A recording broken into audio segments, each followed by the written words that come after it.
আমরা জাহান্নামে আসার অন্যতম প্রধান এক নম্বর কারণ আমরা মুসল্লি ছিলাম না। মুসল্লিকে সপ্তাহে একদিন জুমার দিন মসজিদে যে হাজিরা দেয় সে কিন্তু মুসল্লি নয়, বরং মুসল্লি হলো সে শত ব্যস্ততার মধ্যেও যার নামাজ বাদ যায় না। হাজারো ব্যস্ততা তার থাকতে পারে, কিন্তু সে নামাজের ব্যাপারে খুব সেনসিটিভ, সতর্ক। যখনই নামাজের সময় হয় সে যেখানে থাক আগে নামাজটা আদায় করে নেয়। অনাকাঙ্ক্ষিত অনিচ্ছায় সেটা ভিন্ন কথা, কিন্তু সুযোগ আছে এরপরে সে নামাজ পড়ে না, এটা কখনোই হয় না। এখন এই নামাজ হলো ঈমানের পরে সবচেয়ে বড় ইবাদত। আপনি নামাজ বাদ দিয়ে জান্নাতে যাওয়ার আশা যদি কেউ করে তাহলে এটা বড় ভুল। এই জন্য যারা বলে নামাজ না পড়লে আমার ঈমান ঠিক আছে আমি জান্নাতে যাব, এই কথাটা ঠিক নয়, বরং এই কথা তার জাহান্নামে যাওয়ার কারণ হতে পারে। রাসূলুল্লাহ সাল্লাল্লাহু আলাইহি ওয়াসাল্লাম বলেন, নামাজ এত গুরুত্বপূর্ণ ইবাদত, কিয়ামতের দিন সর্বপ্রথম আল্লাহ নামাজের হিসাব নেবে। নবীজি বলেন, আউয়ালু মা ইউহাসাবু বিহিল আবদু ইয়াউমাল কিয়ামাতিস সালাত। কিয়ামতের দিন সর্বপ্রথম নামাজের হিসাব নেওয়া হবে। আর এক হাদিসের মধ্যে নবীজি একটু বাড়ায়া বলেন, যার প্রথম হিসাবটা সহজ হয়ে যাবে তার জন্য বাকি হিসাব যিনি সহজ করে দিবেন তিনি কে? সেজন্য কিয়ামতে যদি অন্যান্য হিসাব থেকে সহজে বাঁচতে হয় তাহলে নামাজটাকে ঠিক করার দরকার আছে না নাই? এই যে রজব মাস চলতেছে, অনেক জায়গায় দেখবেন মেরাজ নিয়ে আলোচনা হবে। মেরাজের মূল শিক্ষা, মূল হাদিয়া ছিল এই নামাজ। আল্লাহ সুবহানাহু ওয়া তাআলা বান্দার সাথে তার সংযোগ স্থাপনের এই হাদিয়া নামাজ, এটা নবীজি যখন মেরাজে গেছেন উম্মতের জন্য হাদিয়া দিয়েছেন। সেজন্য নামাজ হলো ঈমানের পরে সর্বশ্রেষ্ঠ ইবাদত। এখন আসেন মানুষ নামাজ পড়ে না কেন? আমি আপনাদেরকে বেশি সময় কষ্ট দিব না। সম্মানিত উপস্থিতি, এই দুনিয়াতে এই মুহূর্তে আমরা যারা, গোটা দুনিয়াতে এই সময় যারা আছে, এ কথা মোটামুটি নিশ্চিতভাবে বলা যায় আজ থেকে নিয়ে 100 বছর পর আমরা এই দুনিয়াতে আর কেউ থাকবো না। এ দুনিয়া থেকে আমাদের সকলকে চলে যেতে হবে। একটা মানুষ যখন মারা যায়, আমাদের অঞ্চলে মানুষ মারা যাওয়ার পরে ওই ব্যক্তির মৃত্যুর খবর মাইকে প্রচার করা হয়। আপনাদের এদিকে করে কি বলে? বলে অমুক এলাকার অমুক আজ বিকাল 5 ঘটিকায় অথবা সন্ধ্যা 7 ঘটিকায় ইন্তেকাল করিয়াছে। মরহুমের নামাজে জানাজা আগামীকাল সকাল 9টায় অমুক স্কুল মাঠে অনুষ্ঠিত হবে। অতএব সকল ধর্মপ্রাণ মুসলমানদেরকে মরহুমের জানাজায় শরীক হওয়ার জন্য বিশেষভাবে অনুরোধ করা গেল। এরকম খবর আমরা মাঝে মধ্যে শুনি কি শুনি না? এখন শুনতেছি আরেকজনের খবর, একটা সময় আসবে আমার খবরও মানুষ শুনবে। তাহলে আমাদের সকলকে দুনিয়া থেকে চলে যেতে হবে, ইন্তেকাল করতে হবে। এই খবর প্রচারের সময় একটা শব্দ বলে ইন্তেকাল। এটা আরবি শব্দ, অর্থ হলো স্থানান্তরিত হওয়া। স্থানান্তরিত হওয়া মানে মাঝে মধ্যে যেহেতু আপনারা থানা শহরে একটা প্রপার লেভেলে মাঝে মধ্যে বিভিন্ন অফিস, বিভিন্ন শোরুম, বিভিন্ন দোকান স্থানান্তর হয় কি হয় না? মনে করেন এক মার্কেটে একটা অফিস ছিল, ওইটা স্থানান্তর হয়ে আরেক বিল্ডিং এ চলে গেছে। তখন ওই পুরাতন বিল্ডিং এর সামনে বড় ব্যানার লাগিয়ে দেয় যে এই অফিস স্থানান্তর করা হয়েছে ওই বিল্ডিং এ বা অমুক জায়গায়। আসলে বাস্তবতা হলো আমরাও ইন্তেকাল তথা স্থানান্তর হই। আমাদের সবকিছু শেষ হয়ে যায়, বিষয়টা এমন নয়। মৃত্যুর মাধ্যমে সবকিছু শেষ হয় না, বরং মৃত্যুর মাধ্যমে একটা অবস্থানের একটা স্টেপ শেষ হয়, নতুন আরেকটা স্টেপ শুরু হয়। কথা বুঝতেছেন তো আপনারা? আবার বাজার কেন্দ্রিক প্রোগ্রামগুলোয় অধিকাংশ সময় মানুষ এই ঠান্ডার কারণে আসতে চায় না। চিন্তা করে আমরা দোকানে বসে আরামে কম্বলের মধ্যে বসে বসে শুনি। আবার এখনকার সিস্টেম তো ত্রিপল বিছাইলে ঠান্ডাই লাগে। আগে এক সময় দেখতাম হোগলার পার্টি, চিনেন? মাহফিল গুলার মধ্যে হোগলার পার্টি দিলে মোটামুটি বসে শান্তি হয়। গ্রামে আবার সিস্টেম আছে, খড় আছে, খেড় খেড় বা খড় নাড়া, অনেকে অনেক শব্দ বলে, ওইগুলো বিছায়া দিলেও বসে খুব আরাম হয়। কারণ জায়গা গরম হইলে তো আর ভালো লাগে না, আর তখন ভালো লাগে। গরম না হইলে বসে থাকতে কষ্ট হয়। তাই একটু মেহেরবানি করে দিনের জন্য কষ্ট করি, আল্লাহ তাআলা ইনশাআল্লাহ উত্তম প্রতিদান দিবেন। যারা শুনতেছে এরাও উপকৃত হচ্ছে, কোনো সন্দেহ নেই। কিন্তু যারা এখানে বসে শুনতেছে এরা স্পেশালি উপকৃত হইতেছে, এ ব্যাপারেও কোনো সন্দেহ নেই। কারণ এই সমস্ত দ্বীনি মজলিসের ব্যাপারে হাদিসের মধ্যে আসছে, সহিহ হাদিস, কোনো সন্দেহ নেই যে এই মজলিসগুলোর চতুর্দিকে রহমতের ফেরেশতারা বেষ্টনী দিয়ে থাকে। আবার এই বেষ্টনীর মধ্যে যারা অবস্থান করে তাদের উপরে আল্লাহ তাআলার পক্ষ থেকে বিশেষ সাকিনা, রহমত নাজিল হয়। সুবহানাল্লাহ। এই মজলিসের মধ্যে যারা আছে এরা এখানে এসে বসার কারণে আল্লাহ তাআলা তাদের সগীরা গুনাহগুলো মাফ করে দেয়। একজন মুমিন, হাদিসের মধ্যে আসছে, মুসলিম শরীফের হাদিস, একজন মুমিন সে যদি কোনো কষ্ট পায়, এই কষ্টের কারণে তার গুনাহ মাফ হয়। সে যদি একটু কাটার আঘাত পায়, এই জন্য আল্লাহ তাআলা তার গুনাহ মাফ করে দেয়। চলতে গেছে, একটু ধাক্কা খেয়ে পড়তে গেছে, এই যে কষ্ট হয়েছে, এর কারণেও তার গুনাহ মাফ হয়। দেখেন, এমনিই চলতেছে, বাজারে যাচ্ছে মুমিন, পড়ে যাইতে গেছে, এই যে ধাক্কাটা লাগলো, ব্যথা পাইলো, এর কারণে সে যদি নেক পাইতে পারে, গুনাহ মাফ হতে পারে। আমরা দ্বীনি মজলিসে যারা আপনারা এই যে বসছেন কষ্ট করে, দ্বীনি কাজের জন্য কষ্ট করলে আল্লাহ তাআলার পক্ষ থেকে বিনিময় কম না বেশি? আল্লাহ তাআলা চাইলে অতি অতি বেশি আমাদেরকে দিতে পারে। তা এই দুনিয়াতে আমরা কেউ থাকবো না, মূলত আমরা নিঃশেষ হয়ে যাই না, আমরা স্থানান্তরিত হই। আসলে আমি কে আর আপনি কে?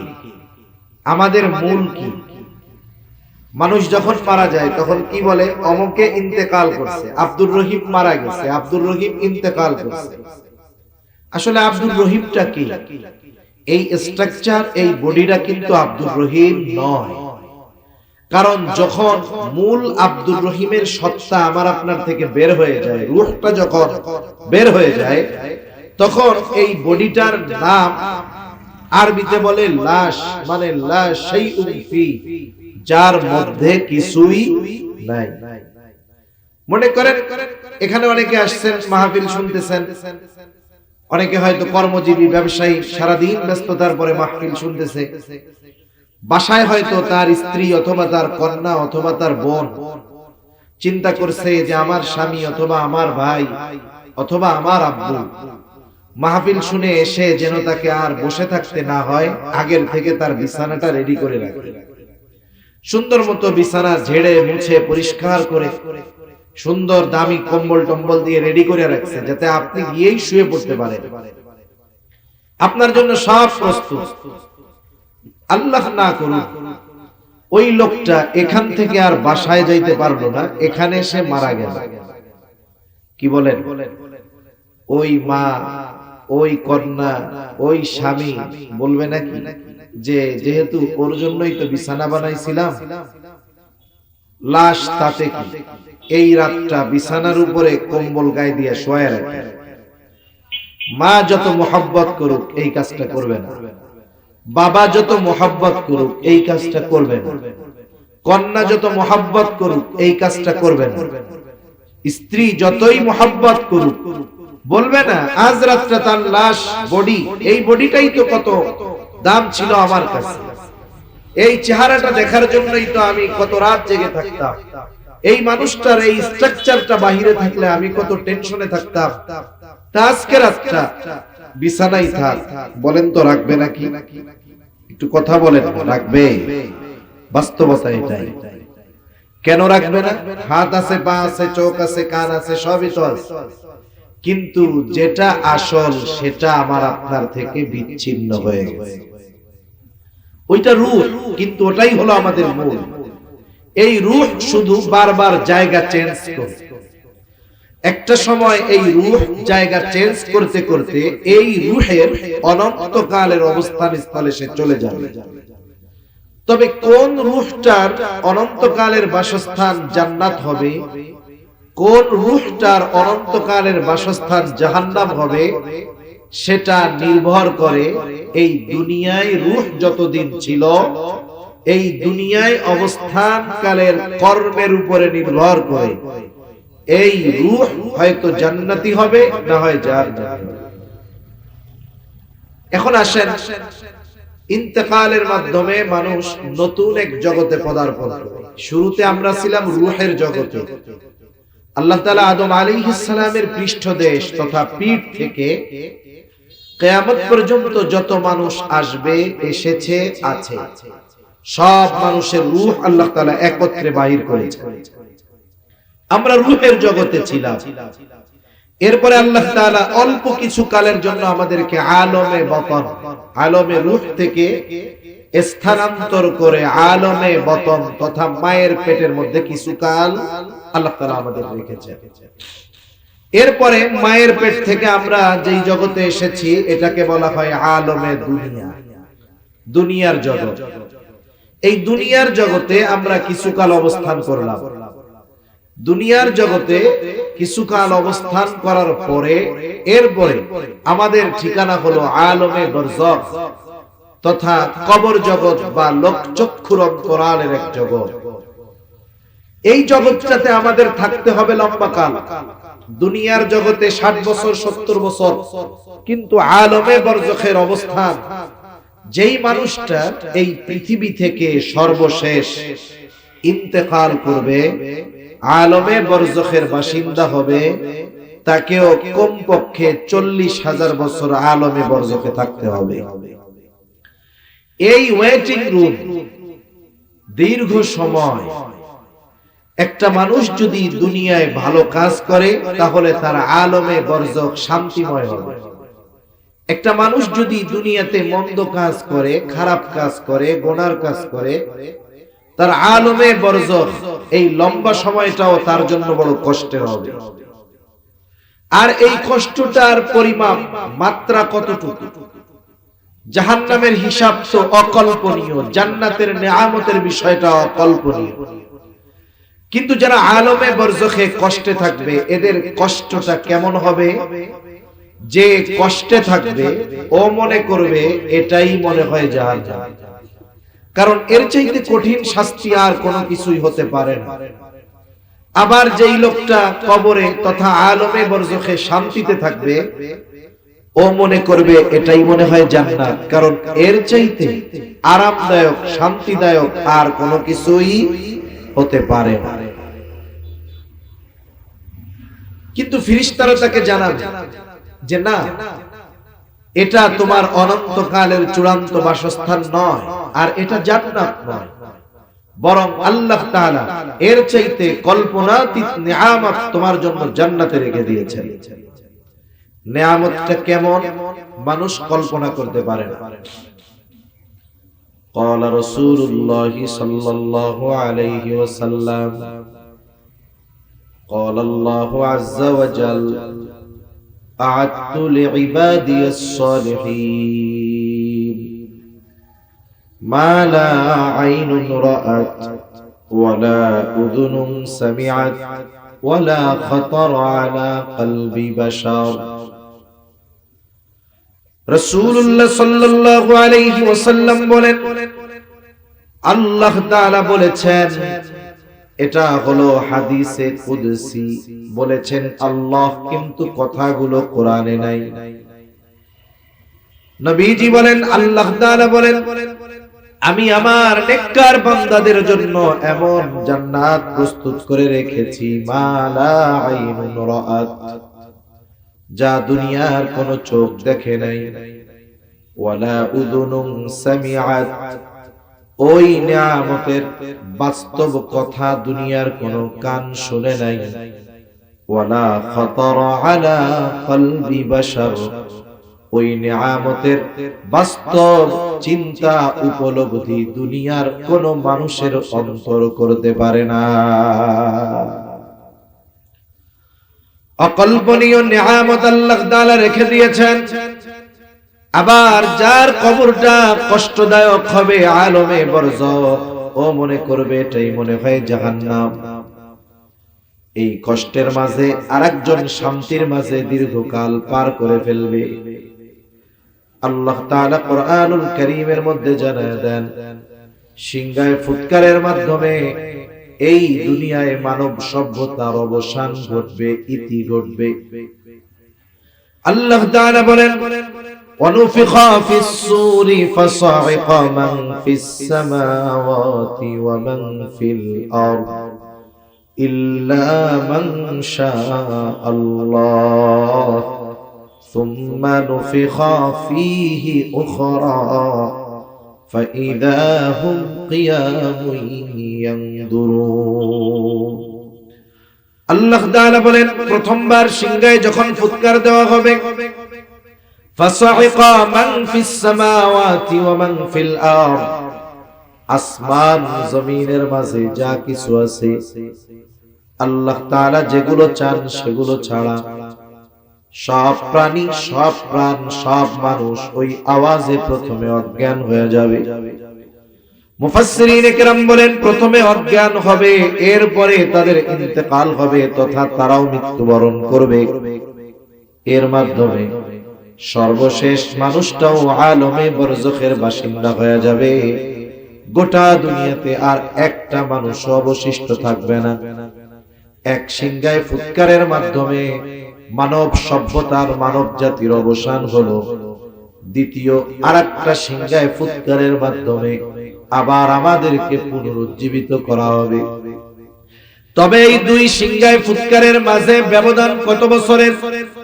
হাদিসের মধ্যে আসছে, আবু হুরায়রা রাদিয়াল্লাহু তাআলা আনহু থেকে বর্ণিত, তিনি বলেন, দুই সিংহায় ফুৎকারের ব্যবধান, প্রথমবার সিংহায় ফুৎকারের 40 পর দ্বিতীয়বার সিংহায় ফুৎকার দেওয়া হবে। নবীজি বলছেন, জিজ্ঞাসা করা হলো, ইয়া রাসূলুল্লাহ 40 দিন পর? নবীজি বললেন, না, 40 সপ্তাহ পর না, 40 মাস পর না, 40 বছর পর না। এই ধারাবাহিকতায় সর্বশেষ প্রশ্নটা হতে পারত 40,000 বছর নাকি। এই দৃষ্টিকোণ থেকে মুফাসসিরিনে কেরাম বলেন, দুই সিংহায় ফুৎকারের মাঝে ব্যবধান হবে কমপক্ষে 40,000 বছর। এই আলোকে যেই লোকটা সবচাইতে কম সময় আলমে বরজখে থাকবে, তার আলমে বরজখে অবস্থানের মেয়াদ কাল হবে কমপক্ষে 40,000 বছর। তাহলে আলমে বরজখে আমাদের অবস্থান হবে দীর্ঘকাল, তবে অনন্তকাল নয়।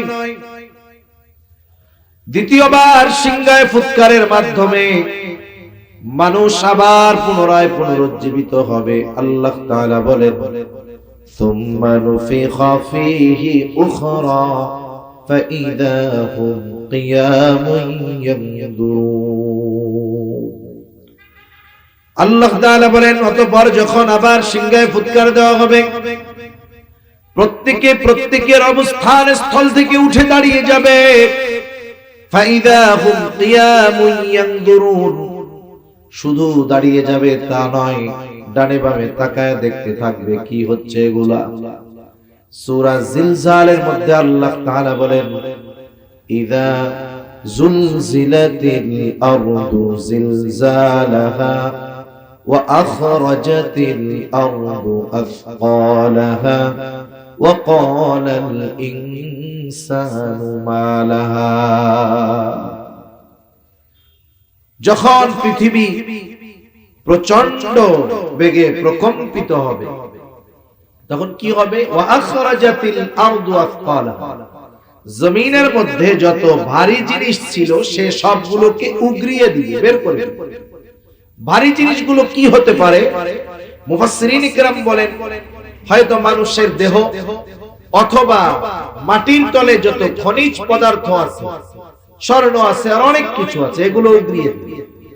এগুলো দুনিয়ার সম্পদ, এগুলোর জন্যই দুনিয়ার মানুষ সব কিছু করে। আর যখন দেখবে এইগুলা ওইভাবে জমিন উগরিয়ে দিচ্ছে, মানুষেরা বলা বলি করবে, হায় রে এগুলো কি হচ্ছে, এগুলো কি হচ্ছে। তাকায়া দেখবে আর বলবে এগুলো হচ্ছেটা কি। ফাইদা হুম কিয়ামুন ইয়ানজুরুন, দাঁড়ায়া যাবে এবং দেখতে থাকবে কি হচ্ছে এগুলো। আল্লাহ তাআলা কোরআনুল কারীমের আরেক জায়গায় বলেন ওয়ানুফিখা ফিস-সূরি ফাইদা হুম মিনাল আজদাসি ইলা রাব্বিহিম ইয়ানসিলুন। এখানে দ্বিতীয়বার সিংহায় ফুৎকার উদ্দেশ্য।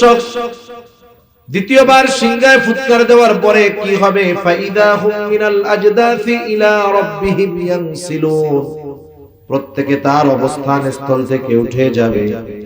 ইলা রাব্বিহিম ইয়ানসিলুন, সকলে তাদের রবের দিকে ছুটতে থাকবে, দৌড়াইতে থাকবে।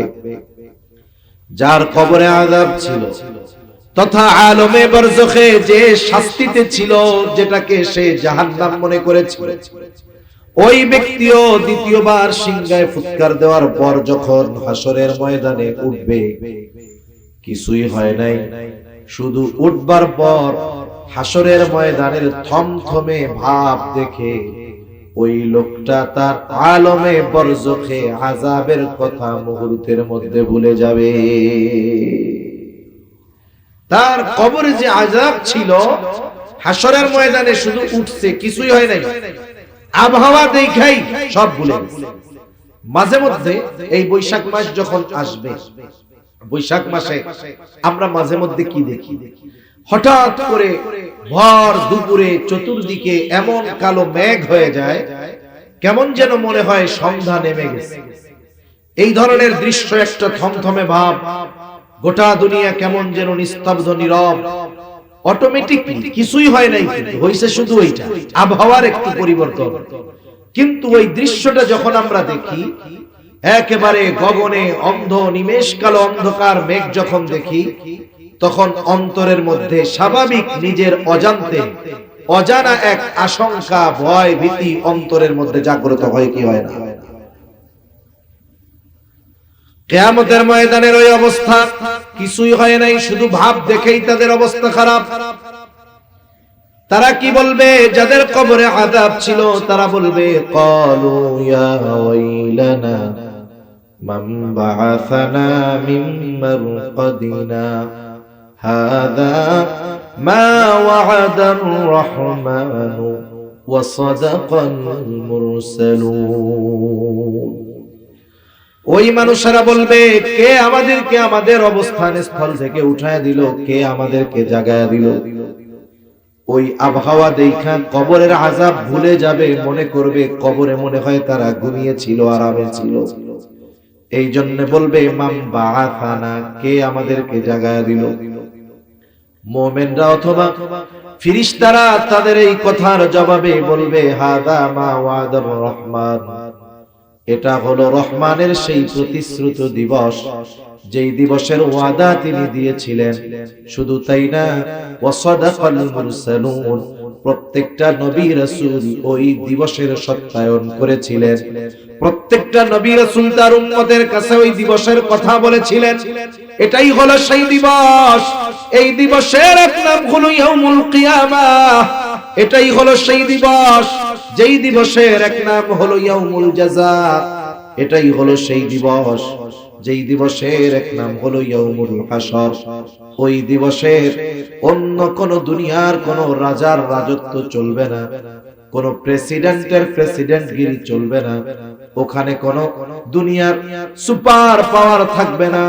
বলেন তো ওই দিবসের একচ্ছত্র আধিপত্য যার হবে তিনি কে? একথা আমরা প্রতিনিয়ত প্রতি রাকাত নামাজের মধ্যে শুনি, বলি। এটা কি বলে? মালিক ইয়াউমিদ্দিন, বিচার দিবসের মালিক, বিচার দিবসের মালিক। কেন এই দিবসের নাম ইয়াউমুল হাসর? কারণ ওই দিবসে পৃথিবীর শুরু থেকে নিয়ে শেষ পর্যন্ত সকল মানুষকে একত্রিত করা হবে। কেন ওই দিবসের নাম ইয়াউমুল জাযা, প্রতিদান দিবস? কারণ ওই দিন প্রত্যেকটা মানুষকে তার দুনিয়ার কর্মের পূর্ণ প্রতিদান আল্লাহ তাআলা দিবে। সকল চিন্তা, ভয়, ভীতি মানুষের মধ্যে এতটা কাজ করবে যে মানুষ যখন উঠবে বিবস্ত্র অবস্থায় উঠবে, কিন্তু টেনশনে একজন আরেকজনের দিকে তাকাবে। রাসূলুল্লাহ সাল্লাল্লাহু আলাইহি ওয়াসাল্লাম বলেন, কিয়ামতের দিন সকলে বিবস্ত্র অবস্থায় উঠবে, বস্ত্রহীন অবস্থায় উঠবে। আয়েশা সিদ্দিকা রাদিয়াল্লাহু তাআলা আনহা বলেন, ইয়া রাসূলুল্লাহ, মানুষেরা কি একে অপরের দিকে তাকাবে না? একজন আরেকজনের দিকে কি তাকাবে না?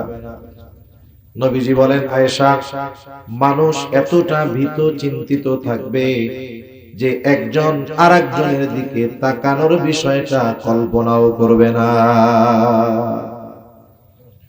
ওটা সেই দিবস যেই দিবসে আমার আপনার কর্মের পূর্ণ প্রতিদান দিবেন কে? আল্লাহ। একটা জিনিস আমাদেরকে মনে রাখতে হবে, দুনিয়াতে একটা মানুষ যত খারাপ কাজ করুক না কেন, ওই খারাপ কাজের কিছু শাস্তি হয়তো সে দুনিয়ায় পায়, কিন্তু তার ওই মন্দ কাজের পূর্ণ প্রতিদান সে দুনিয়াতে পায় না। তাকে তার মন্দ কাজের, তাকে তার পাপের পূর্ণ প্রতিদান দেওয়া হবে কিয়ামতের দিন। দুনিয়াতে একটা মানুষ যত ভালো কাজ করুক না কেন, সে তার ভালো কাজের পূর্ণ প্রতিদান দুনিয়াতে পায় না। হয়তো সামান্য কিছু আল্লাহ তাআলা তাকে দেন, কিন্তু তার ভালো কাজের পূর্ণ প্রতিদান আল্লাহ তাআলা তাকে কিয়ামতের দিনে দিবে। এই জন্য ওই দিবসের নাম হলো ইয়াউমুল জাযা, প্রতিদান দিবস, পূর্ণ প্রতিদান দিবস। এই কথা আল্লাহ তাআলা কোরআনুল কারীমের মধ্যে বলেন।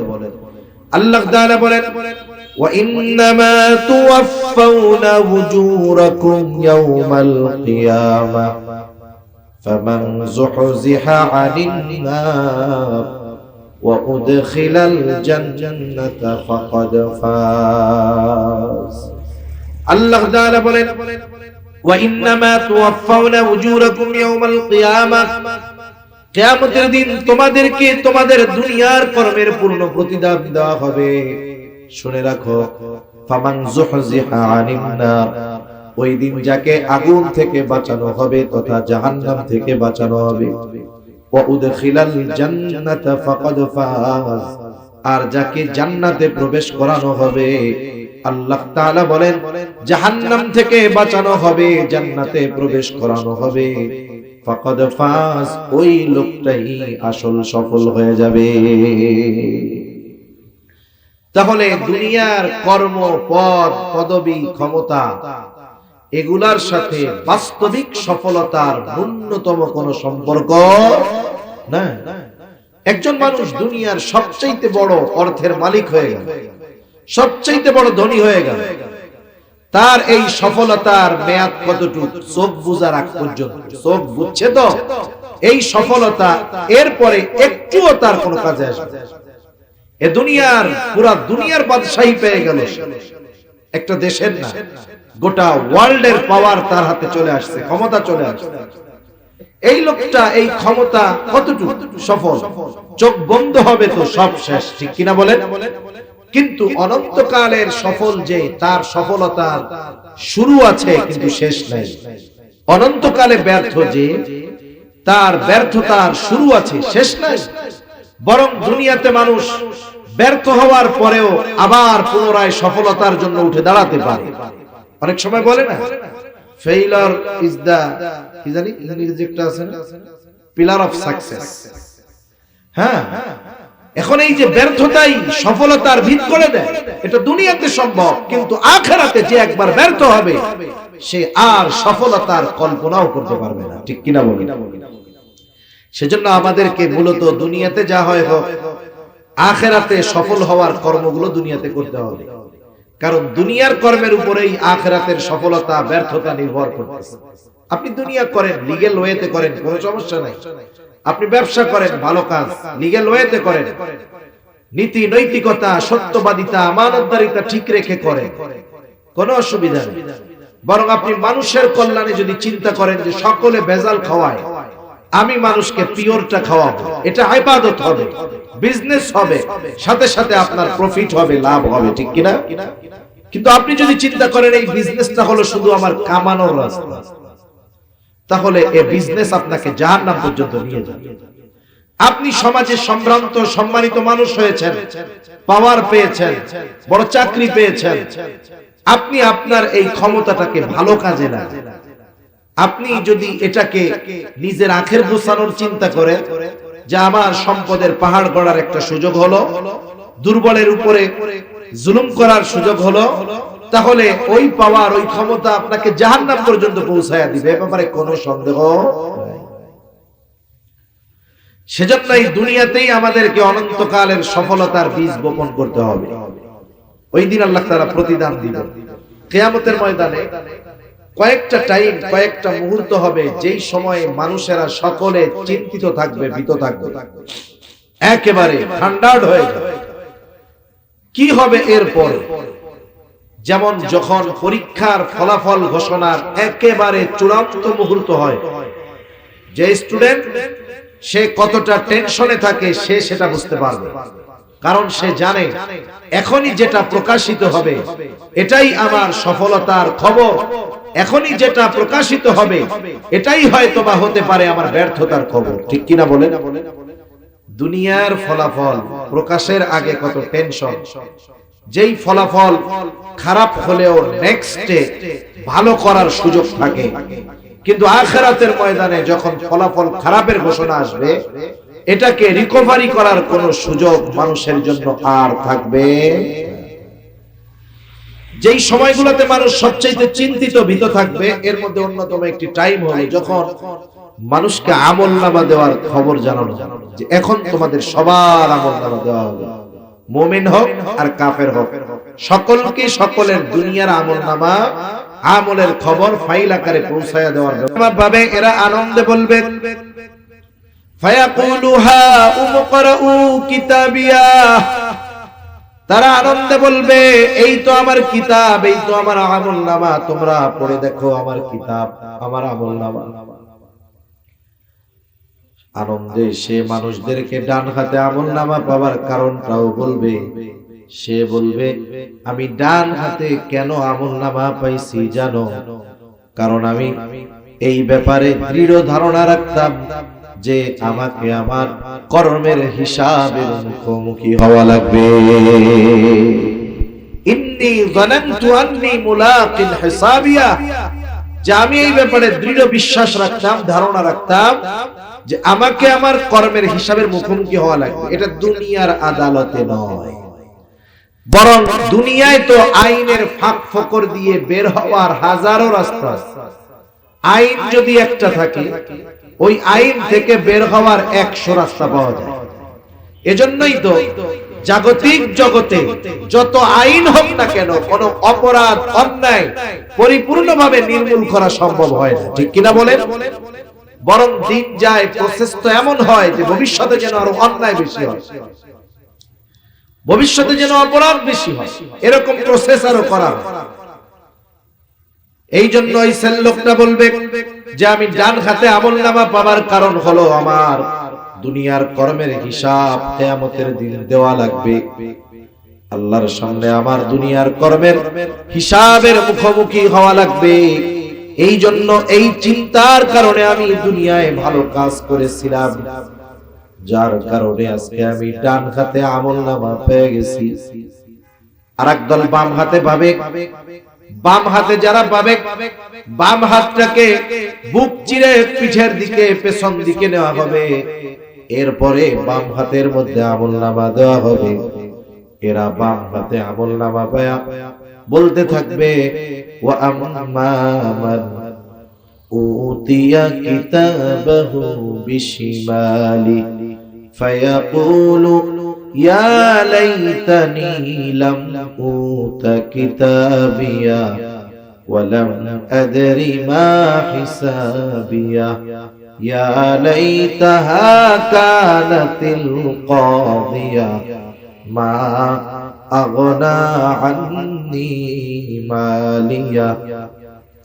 বাম হাতে আমলনামা পেয়ে বলবে ইয়া লাইতানি লাম উতা কিতাবিয়া, হায় দুর্ভোগ, আমি যদি এই কিতাব না পাইতাম কতই না ভালো হতো। ওয়ালাম আদরি মা হিসাবিয়া, আমি যদি আমার হিসাবটা না জানতাম কতই না ভালো হতো।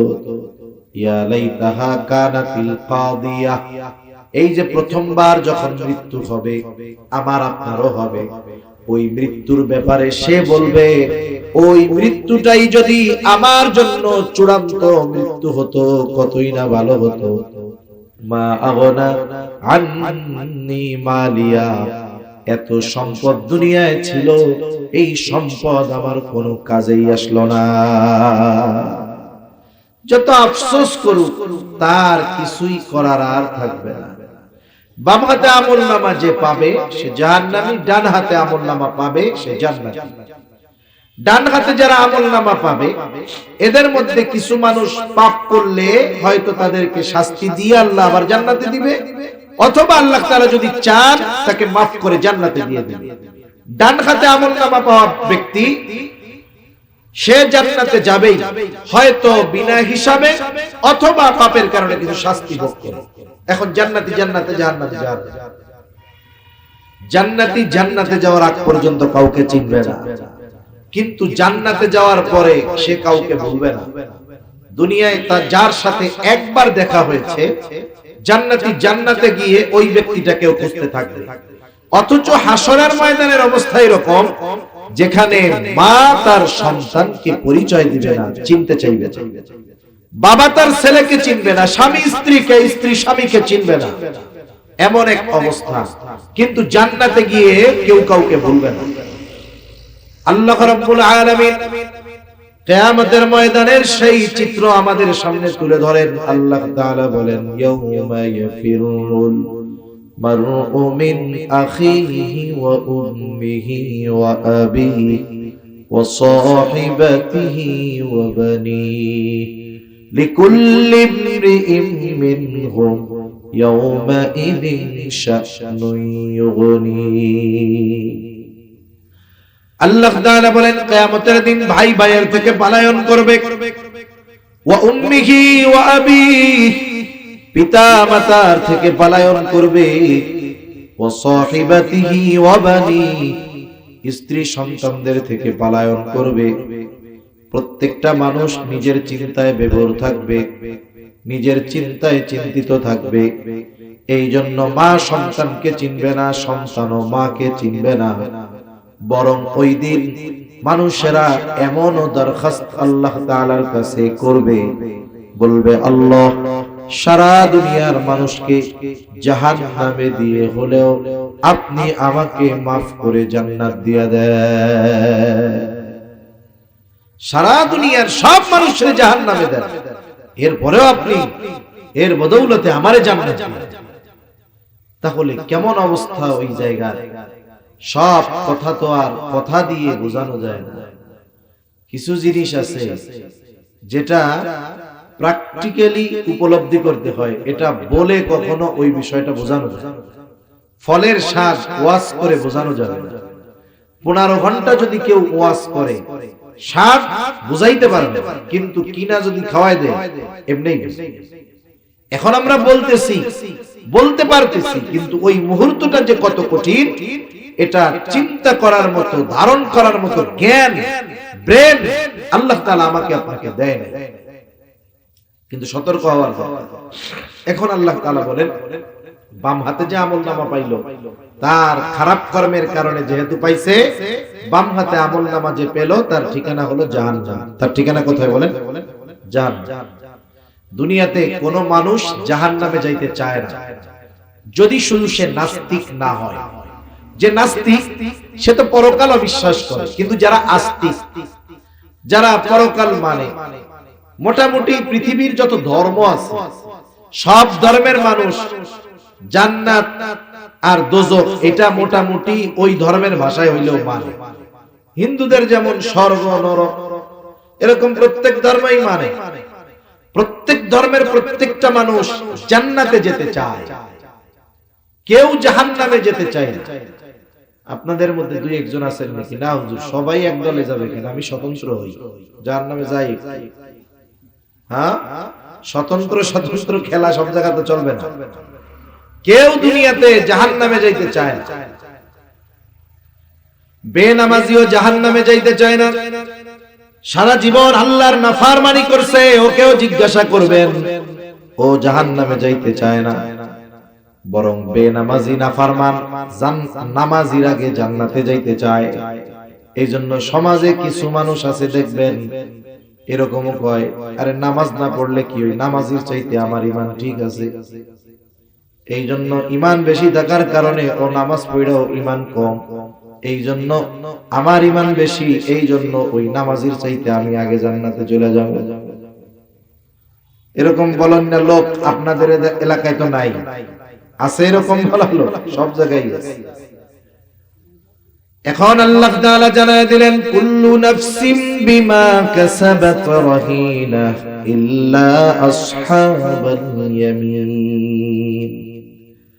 আল্লাহ তাআলা বলেন, প্রত্যেকটা মানুষ তার কর্মের কারণে আবদ্ধ থাকবে। মুফাসসিরিনে কেরাম বলেন, পরের আয়াতের দ্বারা এই বিষয়টা বোঝা যায় যে যারা বাম হাতে আমলনামা পাবে তারা তাদের কৃত কর্মের কারণে জাহান্নামের শাস্তির মধ্যে আবদ্ধ থাকবে। ইল্লা আসহাবাল ইয়ামিন, তবে যারা ডান হাতে আমলনামা পেয়েছে তারা নয়, কারণ ডান হাতে আমলনামা যারা পাবে তাদের ঠিকানা হলো জান্নাত। জান্নাতে, এবার জান্নাতে যাবার পরে সকলের কথা মনে পড়বে। জান্নাতে গিয়ে দুনিয়ার বন্ধু বান্ধবকে খুঁজবে, কিন্তু জান্নাতের মধ্যে তাকায় দেখবে দুনিয়ার অনেক কাছের জন, প্রিয়জন, বন্ধু বান্ধব জান্নাতে নাই। এইবার জান্নাতীরা পরস্পর আলোচনা করবে, কি ব্যাপার, দুনিয়া তো অমুক ভাই আমাদের সাথে ব্যবসা করতো, ওরে তো জান্নাতে দেখি না। আল্লাহ তাআলা সেই কথাই বলেন, ফি জান্নাতিন ইয়াতাসাআলুন। জান্নাতীরা এবার পরস্পর আলোচনা করবে মুজরিমদের ব্যাপারে, পাপীদের ব্যাপারে। কারণ তাফসীরের মধ্যে আসছে আল্লাহ তাআলা জান্নাতী আর জাহান্নামীদের মধ্যে দেখা এবং কথাবার্তার ব্যবস্থা আল্লাহ তাআলা করে দিবে। জান্নাতী জাহান্নামীকে দেখবে, জাহান্নামী জান্নাতীকে দেখবে। জান্নাতী যখন জাহান্নামের দিকে তাকায় দেখবে তার অনেক কাছের মানুষ জাহান্নামের কঠিন শাস্তি ভোগ করতেছে। এই দৃশ্য দেখে সে আল্লাহ তাআলার কাছে শুকরিয়া আদায় করে বলবে, আল্লাহ, দুনিয়ায় তো ওর সাথে আমি চলতাম, আপনি যদি আমার প্রতি অনুগ্রহ না করতেন আল্লাহ, হয়তো আজকে আমাকেও ওর সাথে জাহান্নামে যাওয়া লাগতো। এইবার জাহান্নামী জান্নাতীকে দেখবে।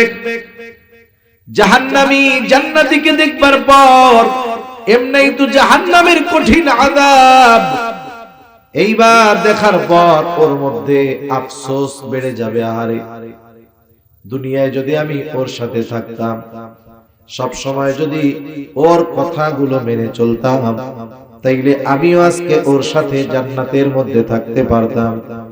এই আফসোস তার কষ্টের মাত্রাটাকে আরো বাড়ায়া দিবে। দুনিয়াতে এরকম অনেক আছে, মনে করেন পাশাপাশি দুইজন ব্যবসা করে, দুইজনের মধ্যে খুব খাতি, এক কাপ চা দুই বন্ধু মিলা ভাগ করে খায়, আছে না নাই? সিগারেট খায়, আছে না? এমন তো করে। এমনি যাও না, বন্ধু বান্ধব এক জায়গায় বসলে এই জাহান্নামের আলামত যাদের টানার অভ্যাস আছে, এটা গ্রুপ করে খায় খুব ভালো। তা দুই বন্ধু এত খাতির যে এক কাপ চা আনলে দুইজনে আলাদা খাইতে পারে না, দুইজনে ভাগ করে খায়, এত মহব্বত। কিন্তু দুইজনের মধ্যে এক জায়গায় পার্থক্য। একজন নামাজের সময় হইলে নামাজে যায়, আর একজন যায় না। বন্ধু যখন ডাকে যে চলো বন্ধু নামাজ পড়ে আসি, কয় না আমার প্যান্ট পাক নাই, আছে না নাই? নামাজ যারা না পড়তে চায়, বুঝছেন, এদের অনেকগুলো বাহানার মধ্যে একটা বাহানা হইলো কি, আমার পোশাক পাক নাই। বেটা মুসলমানের পোলাপানের পেশাব এই পোশাক পাক না থাকে কেন, আমি তো এটা বুঝি না। তার মানে এটা প্রস্রাব করে পানি নাই, প্রস্রাব করে পানি না নিলে, পরিষ্কার না করলে কি ক্ষতি হয়, ডাক্তারদের কাছে জিজ্ঞাসা করবেন, বইলা দিবে কি কি রোগ হয়। এই যে বন্ধু নামাজের জন্য ডাকলো, ও গেল না, যতই খাতির থাক দুনিয়ায়, ওই নামাজি জান্নাতে যাবে, বেনামাজি জাহান্নামে যাবে, কোনো সন্দেহ আছে?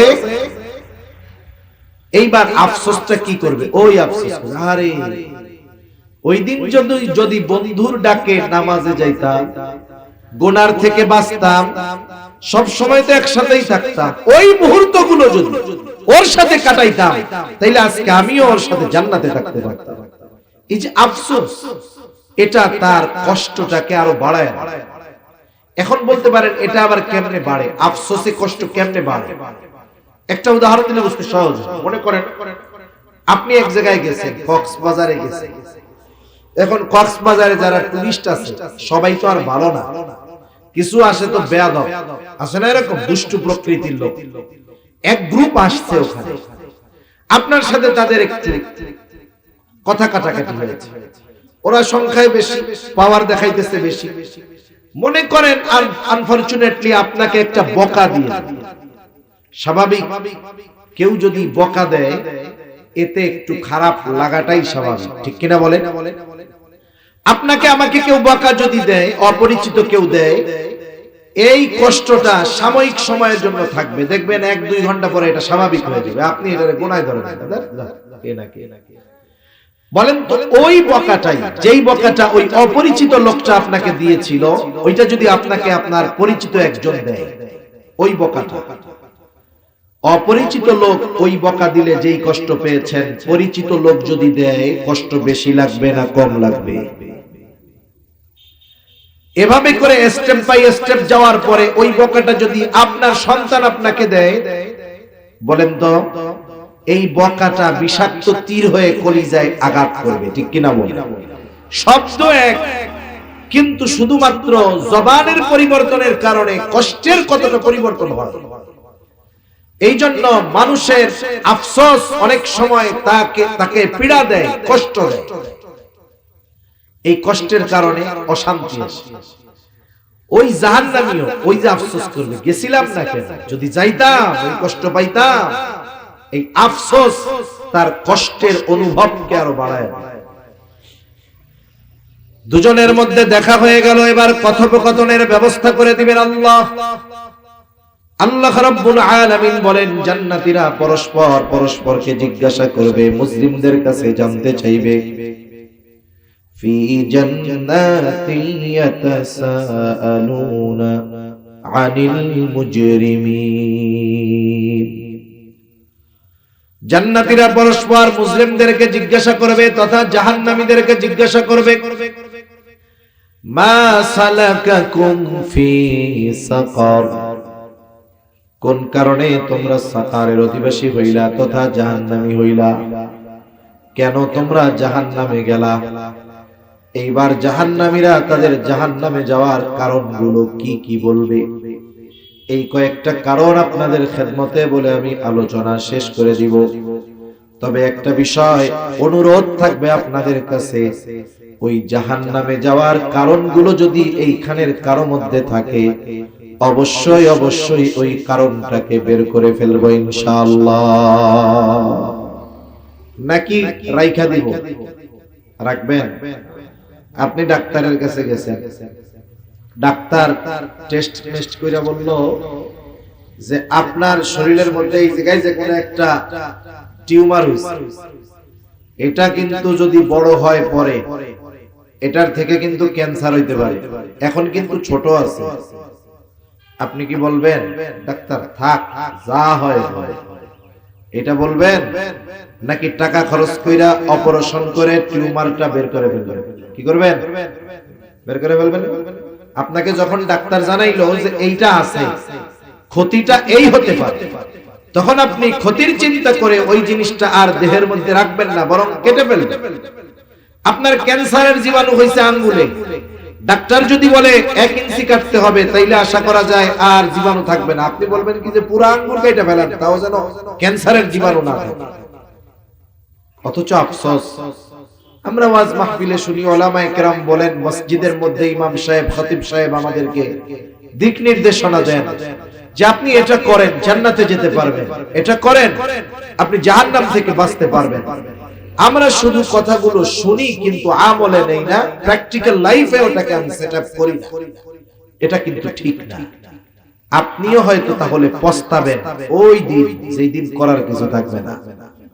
এই কথাগুলোর মূল্যায়ন তখন হবে যখন আপনি বাস্তব অবস্থায় পতিত হবেন, কিন্তু তখন বুঝবেন কথাগুলোর মূল্য, কিন্তু তখন করার কিছু থাকবে না।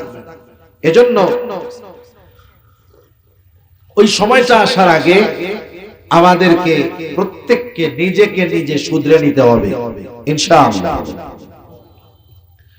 জাহান্নামীরা তাদের জাহান্নামে যাওয়ার এক নম্বর কারণ বলতেছে, ক্বালু লাম নাকু মিনাল মুসাল্লিন। তারা বলবে আমরা জাহান্নামে আসার অন্যতম প্রধান এক নম্বর কারণ আমরা মুসল্লি ছিলাম না। মুসল্লিকে সপ্তাহে একদিন জুমার দিন মসজিদে যে হাজিরা দেয় সে কিন্তু মুসল্লি নয়, বরং মুসল্লি হলো সে শত ব্যস্ততার মধ্যেও যার নামাজ বাদ যায় না। হাজারো ব্যস্ততা তার থাকতে পারে, কিন্তু সে নামাজের ব্যাপারে খুব সেনসিটিভ, সতর্ক। যখনই নামাজের সময় হয় সে যেখানে থাক আগে নামাজটা আদায় করে নেয়। অনাকাঙ্ক্ষিত অনিচ্ছায় সেটা ভিন্ন কথা, কিন্তু সুযোগ আছে এরপরে সে নামাজ পড়ে না, এটা কখনোই হয় না। এখন এই নামাজ হলো ঈমানের পরে সবচেয়ে বড় ইবাদত। আপনি নামাজ বাদ দিয়ে জান্নাতে যাওয়ার আশা যদি কেউ করে তাহলে এটা বড় ভুল। এই জন্য যারা বলে নামাজ না পড়লে আমার ঈমান ঠিক আছে আমি জান্নাতে যাব, এই কথাটা ঠিক নয়, বরং এই কথা তার জাহান্নামে যাওয়ার কারণ হতে পারে।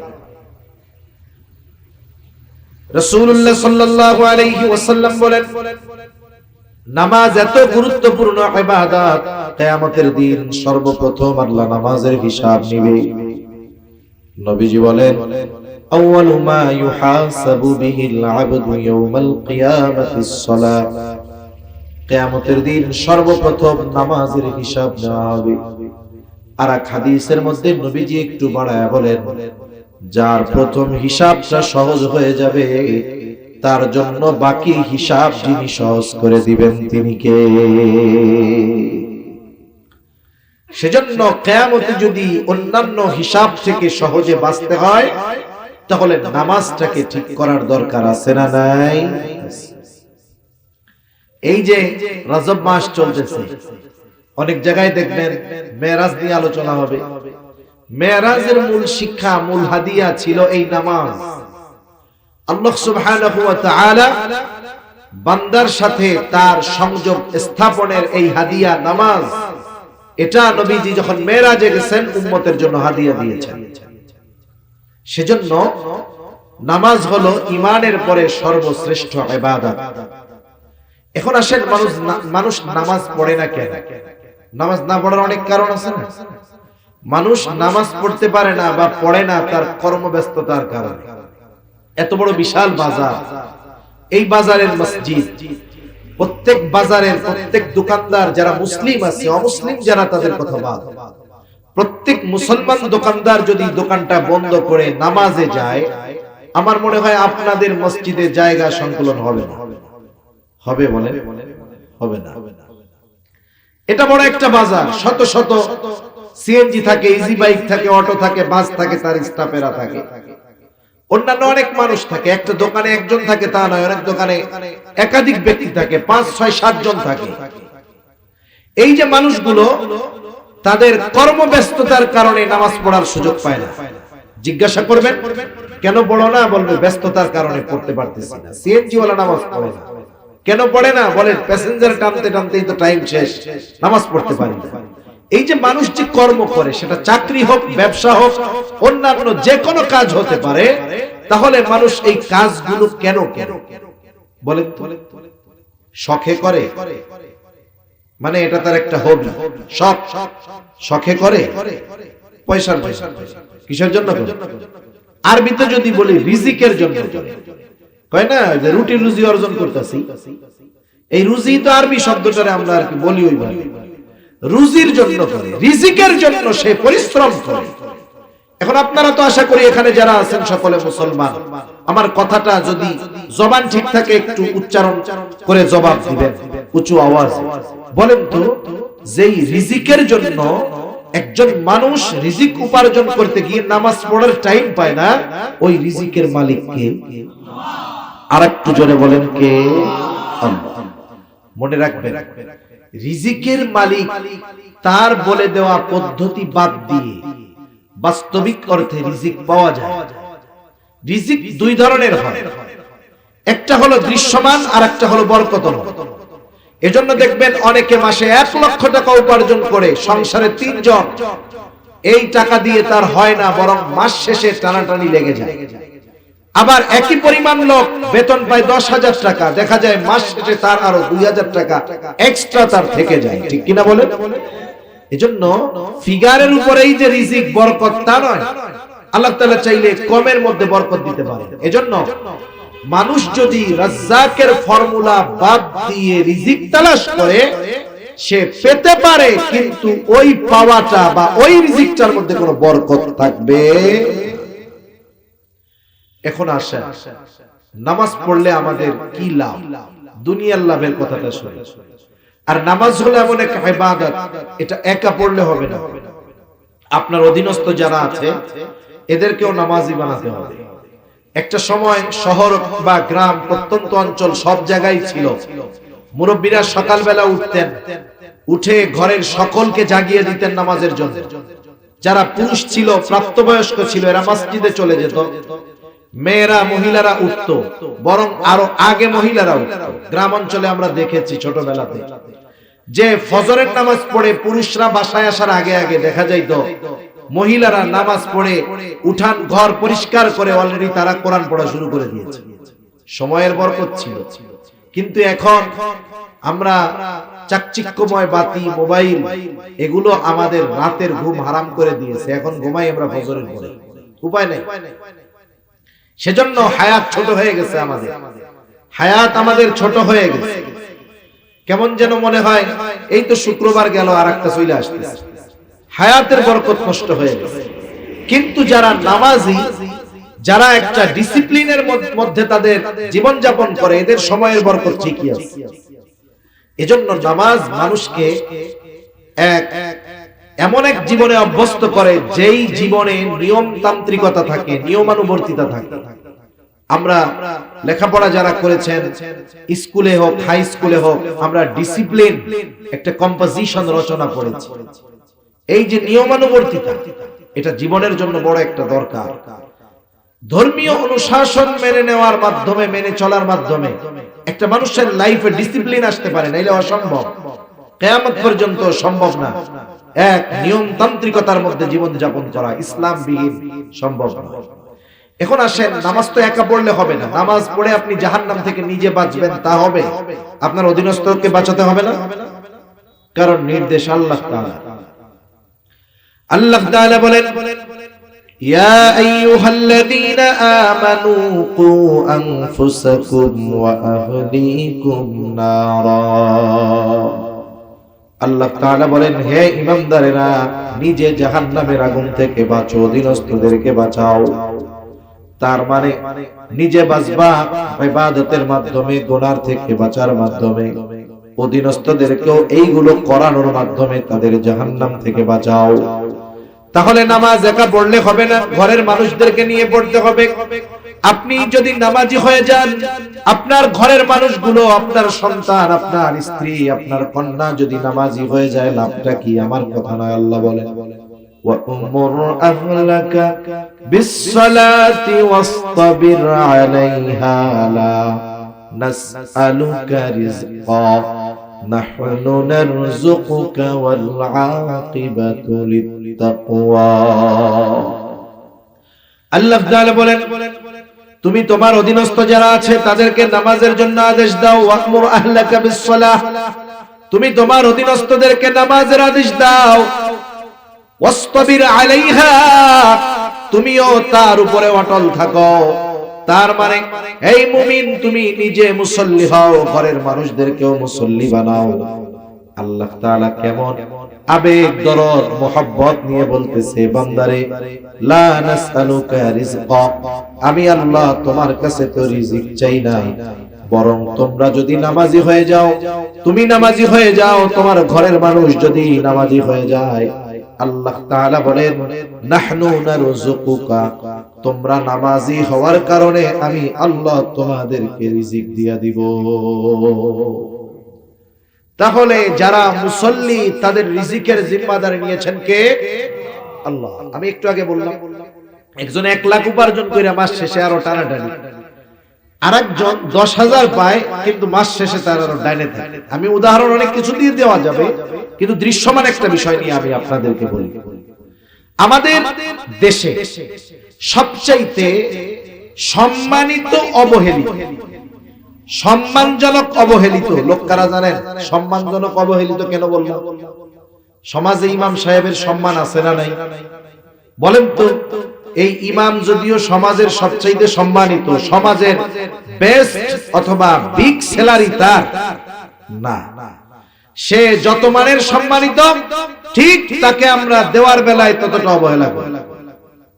অথচ দেখা যাবে আপনি ফ্যামিলি প্ল্যানিং কইরা এক হালির মধ্যে সীমাবদ্ধ আছেন। বুঝেন তো? ফ্যামিলি প্ল্যানিং বুঝেন? ফ্যামিলি প্ল্যানিং কইরা এক হালি মানে 4 জনের মধ্যে আপনি আপনার জীবন গুছায়া ফেলছেন, আপনি, আপনার স্ত্রী আর 2টা সন্তান। কিন্তু ইমাম সাহেবরা তো এটা করে, কারণ ওরা বিশ্বাস করে দেয় আল্লাহ যা হবে। দেখা যাবে ওনারা সব মিলাই হাফ ডজন, 4 বাচ্চা কাচ্চা, ওনারা 2 জন। আপনি মাস শেষে 50,000 টাকা পান, আপনার চলে না। ইমাম সাহেবের বেতন কত? 10,000 টাকা। এখন এই লোকের চলে কেন? আল্লাহই জানে চলে কেন। কিন্তু চলার কারণ যদি কোরআন সুন্নাহর আলোকে বিশ্লেষণ করা হয়, তাহলে দেখা যাবে দুনিয়ায় কোন ইমামের ঘরে এমন বউ নাই যেই বউ, ইমামের বউ, ইমামের ওয়াইফ নামাজ পড়ে না, বেনামাজ। এরকম একটা ইমামের ওয়াইফ আপনি দেখাতে পারবেন? ঠিক কিনা বলেন? আর আমি চ্যালেঞ্জ দিয়ে বলতে পারবো, আপনাদের এইখানে অনেক মানুষ এমন আছে যে 5 ওয়াক্ত নামাজ পড়ে, কিন্তু তার ওয়াইফ 5 ওয়াক্ত নামাজ পড়ে না। আছে না? সেজন্য কোন ইমামের ঘরের ওয়াইফ, স্ত্রী কখনো বেনামাজি হয় না। ইমামের ঘরে যারা থাকে প্রত্যেকেই নামাজি হয়, ইমামের মেয়েটা কখনো বেনামাজি হয় না। ইমাম সাহেবের মেয়েটা বেপরদায়, সে বাহিরে আসে না। ইমামের ছেলেটা কখনো বেনামাজি হয় না, বরং ওই ইমামের ঘরে যদি ছোট ছোট নাবালক বাচ্চারাও থাকে, ওরাও পাক্কা নামাজি হয়ে যায়। আর যেই ঘরে সকলে নামাজি, ওই ঘরের রিজিকের জিম্মাদারি নেওয়ার ঘোষণা যিনি দিয়েছেন তিনি কে? মাঝে মধ্যে অনেক সময় অনেকে প্রবাস থেকে আমাদের কাছে মেসেজ দেয়, মাঝে হোয়াটসঅ্যাপে দেয়, হুজুর দোয়া করি, এত টাকা ইনকাম করি হুজুর, বরকত নাই। বরকত নাই কেন? কিছু করো না কি? কারণ বিদেশে যারা থাকে এদের 2 ধরনের বদ অভ্যাস থাকে, 3 ধরনের বদ অভ্যাস থাকে। কয় ধরনের? 3 ধরনের। একটা হলো হয়তো নারী ঘটিত প্রবলেম থাকে, ওখানে সে তার সব উপার্জন ব্যয় করে ফেলে। অথবা তার জুয়া খেলার অভ্যাস থাকে, ওখানে সে তার সব উপার্জনকে ব্যয় করে ফেলে। অথবা তার ড্রিঙ্কস মদ্যপানের অভ্যাস থাকে, ওখানে সে তার সব ব্যয় করে ফেলে। তা আমি জিজ্ঞাসা করি কয়েকটা, তোমার কি বদ অভ্যাস আছে? না হুজুর, কোনো বদ অভ্যাস নাই। তাহলে কত ইনকাম করো? বলে হুজুর লাখ খানিক তো কামাই করি। তোমার খরচ কত? বলে খাওয়া মালিকের, থাকা মালিকের, আমার কোনো খরচ নাই, এই টাকা দেশে পাঠাই, এরপরেও থাকে না। নামাজ কালাম পড়নি? ঠিক না হুজুর, নামাজ কালাম পড়ি, বিড়ি সিগারেট, কোনো বদ অভ্যাস নাই। আপনাকে ওয়াজ মাহফিল টাহফিল শুনি, কোরআন শরীফ পড়ি, এই পড়ি সেই পড়ি। তা কয়েকজনকে জিজ্ঞাসা করছি, তুমি তো খুব ভালো বুজুর্গ, বুঝলাম, তোমার বাড়ি হলে কি খবর? কয় হুজুর এই কথা আর বললাম না। তাহলে কোন এরপরে ও কি বলতে চায়? আমি হুজুরের কি বুঝতে বাকি আছে? নামাজের খবর নাই, বাচ্চা কাচ্চা গুলাও সব ওইরকম উশৃঙ্খল। আমি বলি শোনো, তুমি তো ছিদ্র কলসে পানি ঢালতেছো, কিয়ামত পর্যন্ত ঢালবা, ও কলস মাগার তুমি ভরতে পারবা? ঠিক কিনা বলেন? তোমার তো বরকতের থলে শূন্য হয়ে গেছে, ওই বেনামাজি গুলো তোমার বরকতকে ছিনিয়ে নিয়েছে, কাজ হবে না। এজন্য ঘরের মানুষ নামাজি হলে বরকত। আপনি ব্যবসা করতেছেন, আপনি শুধু মনে করেন যে আমার সেল বাড়লেই মনে হয় লাভ বেশি হবে, তা না।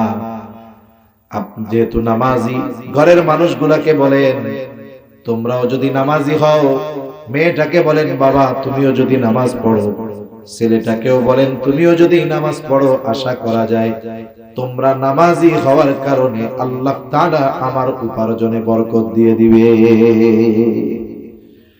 আরো অনেক কথা তো বলা যেত। এখন বলেন নামাজি হলে দুনিয়ার লাভ আছে না নাই? দুনিয়ার মানুষের যদি রিজিকের চিন্তা না থাকে, আর কোনো চিন্তা নাই। আমার যদি কেউ বলে যে হুজুর এই দুনিয়ায় আপনার যখন যেটা প্রয়োজন আপনার আর আপনার পরিবারের আমি ব্যবস্থা করে দেব, আচ্ছা এরপরে যদি আমারে বলে আপনার কাম হইলো শুধু মসজিদে বসে থাকা আর বাসায় আসবেন মসজিদে যাবেন, এই ছাড়া আর কোনো কাম নাই, আমি এক পায়ে খাই। কারণ দুনিয়ার মানুষের সবচাইতে বেশি চিন্তা তার জীবন উপকরণ নিয়ে। রিজকের বাংলা অর্থ হলো জীবন উপকরণ। অথচ আল্লাহ বলেন বান্দা নামাজি হয়ে যাও, তোমার এই জীবন উপকরণের ব্যবস্থা আমি আল্লাহ করে দিব। সুবহানাল্লাহ বলেন। তাহলে নামাজ পড়লে দুনিয়ার লাভ আছে না নাই? আছে। যারা পড়েন তো আলহামদুলিল্লাহ, যারা পড়েন না নিজেরা শুরু করেন, ঘরের মানুষগুলোকে নিয়ে একসাথে শুরু করেন, ইনশাআল্লাহ বরকতের দুয়ার আল্লাহ খুলে দিবে। সাথে সাথে জাহান্নাম থেকে বাঁচা যাবে। কারণ জাহান্নামীরা জাহান্নামে যাওয়ার এক নাম্বার কারণ কি বলবে? আমরা মুসল্লি ছিলাম না, আর আমরা মুসল্লি হব। আমরা কি হব? জবান খুলে বলেন তো। মুসল্লি হব। আর 5-7 মিনিট কষ্ট দিব, কষ্ট হবে না তো? 2 নাম্বার তারা জাহান্নামে যাওয়ার কারণ হিসাবে বলবে কলাম নাকুনু তুআইমুল মিসকিন, আমরা মিসকিনদেরকে খানা দিতাম না, খানা খাওয়াইতাম না। সাধারণ মানুষকেও খানা খাওয়ানো ফজিলতের কাজ। একজন গরিব অসহায় যদি কোটিপতিকে খানা খাওয়ায়, এটাও ফজিলতের কাজ। মিসকিন অসহায়কে খানা খাওয়াইলে আরো ফজিলতের কাজ। আত্মীয় স্বজনকে দাওয়াত দিয়ে খানা খাওয়াইলে ফজিলতের কাজ। আবার দেখেন কিছু কিছু ক্ষেত্রে আছে খানা খাওয়ানোটা শুধু ফজিলতের কাজ তা নয়, ঈমান সম্পৃক্ত বিষয়। কারো প্রতিবেশী যদি অভাবী হয়, অভুক্ত হয়, নবীজি বলেন লাইসাল মুমিন আল্লাযী ইয়াশবাউ, ওই ব্যক্তি মুমিন নয় যে নিজে পেট পুরে খায় আর তার পাশে তার প্রতিবেশী অভুক্ত থাকে। নবীজি বলেন ওই লোকটা মুমিন নয়। এজন্য প্রতিবেশীর দিকে আমরা একটু নজর দিব। এই যে রোজার মাস আসতেছে সামনে, আজকে তো 16 তারিখ রজবের, আর হয়তো 1.5 মাস, 40, 45, 43, 44 দিন আছে। এই যে রোজার মাস যখন আসবে, যাদের অ্যাবিলিটি আছে এরা তো অন্য চিন্তায়। কত মানুষ সামনে 10 আইটেমের ইফতার থাকার পরেও মনে হবে আরেকটা থাকলে খুব ভালো হইতো। 15 প্রকারের ফল আছে, আনারসটা নাই, তো আরে আনারসটা থাকলেও ভালো হইতো। আপনি তো 15 আইটেমের পরে আরেক আইটেমের জন্য আফসোস করতেছেন, অথচ দেখা যাবে আপনার প্রতিবেশী সে পান্তা ভাত আর লবণ নিয়ে বসে আছে, আজান দিলে ইফতার করবে। ঠিক কিনা বলেন? এজন্য এই মানুষগুলোর দিকে আমাদের খেয়াল রাখতে হবে। অনেক মানুষ আছে পরিশ্রমের কাজ করে, আবার রোজাও রাখে। রোজার মাস আসলে টেনশনে পড়ে যায়, কারণ সে যে পেশায় নিয়োজিত এটা তার এতটা দৈহিক কষ্ট হয় যে তার জন্য রোজা রাখা কষ্টকর। এরকম যদি থাকে, আপনি ওই রোজাদারকে বলেন যে আপনারা স্বামী স্ত্রী 2 জন টেনশন নিয়ে, আল্লাহ আমারে দিছে এই গোটা রোজার মাস আপনারা 2 জন আমার মেহমান, খাওয়া মেহমান হিসাবে খাওয়াবে, তাইলে মেহমানদারির সওয়াব। সাথে সাথে খাওয়াইছেন রোজাদার, রোজাদারকে খাওয়ানোর সওয়াব। সে যদি প্রতিবেশী হয়, প্রতিবেশী হওয়ার কারণে এক সওয়াব, আবার যদি দরিদ্র হয় তাহলে দরিদ্র হওয়ার কারণে আরেক সওয়াব। ঠিক কিনা বলে? চিন্তা করছেন এগুলো? সেজন্য মানুষকে খানা খাওয়ানোর অভ্যস্ত হওয়ার দরকার, বাট সেটা বিনিময়ের আশায় না। ওই যে আমাদের দেশে বিভিন্ন সময় বিভিন্ন অনুষ্ঠান করে, বিয়ের অনুষ্ঠান, আত্মীয় স্বজন দাওয়াত দিয়া দুমসে খাওয়াইয়া টেবিলে একটা পাইতা বসে থাকে, ক্যাশ কাউন্টার দিয়ে রাখে। এটা কোনো সভ্য সমাজের সভ্য কাজ না। এগুলো ইউরোপ আমেরিকানদের কালচার। দাওয়াত দিয়া দিলাম তাহলে টাকা নিব কেন? সেজন্য দাওয়াত যাদেরকে দিব আগের থেকে বলে দিব, আপনি দাওয়াত তো নিলেন, আমার পক্ষ থেকে শর্ত হইল নো গিফট গ্রান্টেড, কোন এর বিনিময়ে কোনো কিছু গ্রহণ করা হবে না। কারণ সাহাবায়ে কেরাম মানুষদেরকে খানা খাওয়াইছেন কার জন্য বলেন? তারা কি বলতো খানা খাওয়ায় জানেন? তারা বলতো ইন্নামা নুতঈমুকুম লিওয়াজহিল্লাহি লা নুরিদু মিনকুম জাযাআন ওয়ালা শুকুরা। তারা বলে আমরা তোমাদেরকে খানা খাওয়াইছি আল্লাহর জন্য, যেহেতু আল্লাহর সন্তুষ্টির জন্য খাওয়াইছি, লা নুরিদু মিনকুম জাযাআন ওয়ালা শুকুরা, যেহেতু আল্লাহর সন্তুষ্টির জন্য খাওয়াইছি সুতরাং তোমাদের কাছ থেকে কোনো বিনিময় চাই না। অনেক সময় আমরা মানুষের কাছে আশা করি তার একটা উপকার করলাম কমপক্ষে আমারে ধন্যবাদ তো দিবে। সাহাবায়ে কেরাম বলতো ওয়ালা শুকুরা, তোমরা আমাদের এই খানা খাওয়ানোর কৃতজ্ঞতা প্রকাশ করো, এটাও আমরা চাই না। কারণ খানা খাওয়াইছি আল্লাহর জন্য, এই খানা খাওয়ানোর বিনিময় যিনি আমাদেরকে দিবেন তিনি কে? এই জন্য মিসকিন অসহায়দেরকে খানা খাওয়াবো। জাহান্নামীরা তাদের জাহান্নামে যাওয়ার 3 নাম্বার কারণ বলবে ওয়া কুননা নাখুযু মা'আল খাইদিন, অনর্থক মজলিসে কথাবার্তায় যারা লিপ্ত থাকতো আমরাও তাদের সাথে গিয়ে বসতাম, মিলতাম, থাকতাম। আফসোসের ব্যাপার আমাদের দেশের অধিকাংশ চায়ের দোকানগুলো হলো অনর্থক মজলিসের মূল আখড়া, ঠিক কিনা কর? কোনো কাম কাজ নাই, চার দোকানে বৈশা চা চুমুক দিবে আর সিগারেট টানবে আর এর দুর্নাম কইয়া বেড়াবে। মজলিস জমেই না যতক্ষণ না গীবত করা হয়। অপরের দোষ ত্রুটি বর্ণনা ছাড়া আমাদের মজলিসগুলা গরম হয় না, সমালোচনা ছাড়া মজলিস গরম হয় না। অথচ গীবত হলো একজনের মধ্যে যদি কোনো দোষ থাকে তার অনুপস্থিতিতে শুধুমাত্র মজা নেওয়ার জন্য, আলোচনার জন্য ওই দোষ ত্রুটি যদি আলোচনা করা হয় ওটা গীবত। কিন্তু যদি এমনটা হয় আলোচনা আপনারা করতেছেন 5 জন, ওই ব্যক্তির অনুপস্থিতি, বলতেছেন কি ও তো এই কাজগুলা করে, ওরে সংশোধন করার দরকার, সংশোধনের নিয়তে আলোচনা করছেন ভিন্ন কথা, কিন্তু আমরা আলোচনা করি মজা নেওয়ার জন্য, এটা গীবত। এই গীবতের ব্যাপারে আল্লাহ তাআলা বলেন ওয়ালা ইয়াগতাব বা'দুকুম বা'দা আইয়ুহিব্বু আহাদুকুম আন ইয়াকুলা লাহমা আখিহি মাইতান ফাকারিহতুমু। আল্লাহ তাআলা বলেন তোমরা পরস্পরের গীবত কইরো না, দোষ চর্চা কইরো না। দোষ যদি তার মধ্যে থাকে, ওই দোষের আলোচনা যদি তার অনুপস্থিতিতে করা হয় ওটা হলো গীবত। একজন যদি থামায় দেয়, কয় ভাই এইগুলা কইস না, কয় ধরবে না, ওর মধ্যে আছে বলেই তো মিথ্যা কথা বলছিস, এরকম বলে না মনে হয় না? এই হলো কি করলো দেখেন, গুনাহও করতেছে আবার অহংকারও করতেছে, এটারে বৈধ মনে করতেছে। গীবত করা কবিরা গুনাহ, এটাকে যদি বৈধ মনে করে তাহলে তো ঈমানই থাকবে না। সেই জন্য আল্লাহ বলেন ওয়ালা ইয়াগতাব বা'দুকুম বা'দা, তোমরা পরস্পরের দোষ চর্চা কইরো না। আইয়ুহিব্বু আহাদুকুম আন ইয়াকুলা লাহমা আখিহি মাইতা, তোমরা কি তোমাদের মৃত ভাইয়ের গোশত খাওয়াকে পছন্দ করো নাকি? আল্লাহ বলেন ফাকারিহতুমু, অথচ ওইটা তোমরা অপছন্দ করো।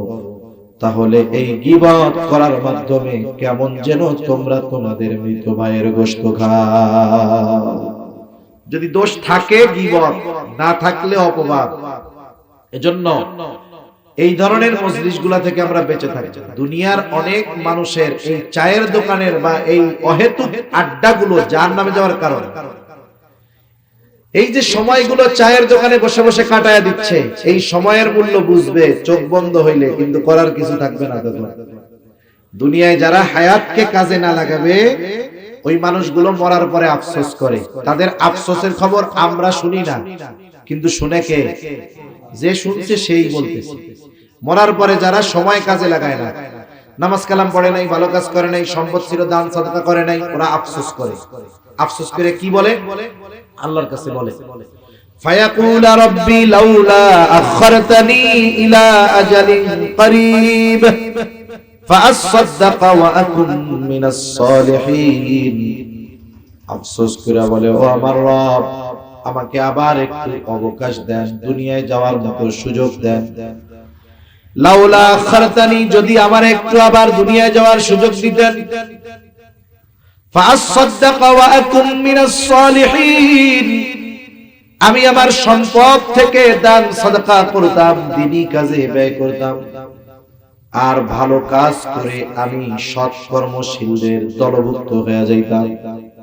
বলেন তো, দুনিয়ার হায়াতটা চায়ের দোকানে বসে অহেতুক কর্মকাণ্ডে লিপ্ত হয়ে যারা দুনিয়ার এই মূল্যবান সম্পদ হায়াতটাকে শেষ করে দিল, মরার পরে যদি আল্লাহ তাআলার কাছে একটা মুহূর্তের জন্য সুযোগ চায়, সময় চায়, হায়াত চায়, যতই আবেগ নিয়ে দরদ নিয়ে বলুক না কেন, বলেন তো তাকে পুনরায় একটা মুহূর্তের জন্য দুনিয়ায় ফেরত আসতে দেওয়া হবে নাকি?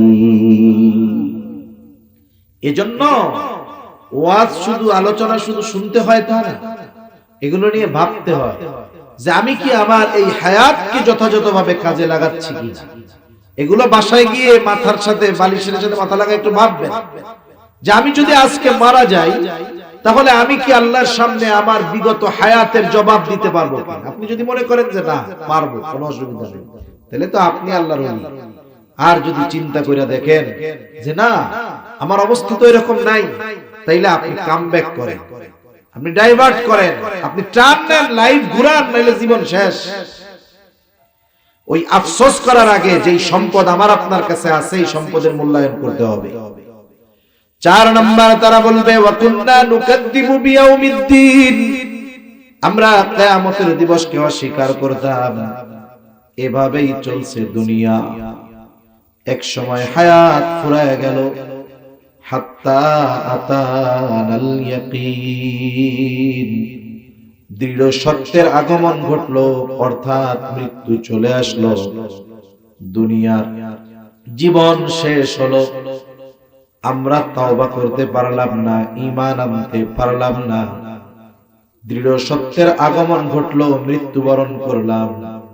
আর আল্লাহ তাআলা বলেন, যেই মানুষগুলো অবকাশ পাওয়ার পরেও, সুযোগ পাওয়ার পরেও নামাজি হলো না, ভালো কাজ করলো না, সময়কে কাজে লাগালো না, আমার কাছে কিয়ামতে জবাবদিহিতা করতে হবে এই ব্যাপারে যথাযথ প্রস্তুতি গ্রহণ তারা করলো না, এই কারণে এরা তো জাহান্নামী। শুইনা নাও, ফামা তানফাউহুম শাফাআতুশ শাফিঈন, এই মানুষগুলোর ব্যাপারে কোন সুপারিশকারীর সুপারিশ গ্রহণ করা হবে না। আমাকে আপনাকে যেন এই দলের দলভুক্ত না হতে হয়, এজন্য আমার যত ব্যস্ততা থাক, আমি 5 ওয়াক্ত নামাজ পড়বো তো ইনশাআল্লাহ। সাথে সাথে ঘরের মানুষদেরকে নামাজি বানাবো, লাভ হবে।